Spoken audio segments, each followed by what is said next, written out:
Facebook-յան մի քանի օգտատերեր հարցնում են, ինչպես են վերաբերվում վերջին շրջանի քաղաքական հետապնդումներին, Սամվել Կարապետյանի կալանք, սրբազանների նկատմամբ դատական գործընթացներ, նաև զոհված զինվորի հորեղբորն են վերջերս կալանավորել։ Հարգարժան օգտատերեր, երբ օրենքը դադարում է լինել բոլորի համար պարտադիր, պետությունը դադարում է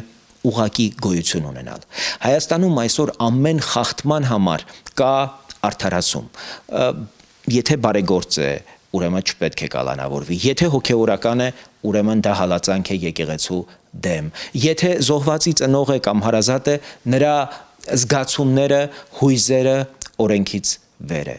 բայց պետությունը չի կարող կառուցվել բացառությունների վրա, օրենքը կամ գործում է բոլորի նկատմամբ հավասարապես, կամ ընդհանրապես չի գործում, երբ փաստաբանը պաշտպանում է ոչ թե քաղաքացուն, այլ քաղաքական ճամբարի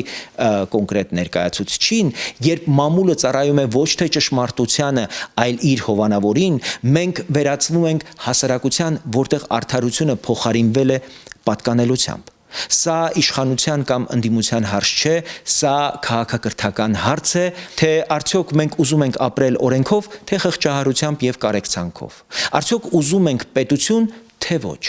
Պետությունը գոյություն ունի այնքան ժամանակ, որքան օրենքը հավասար է բոլորի համար։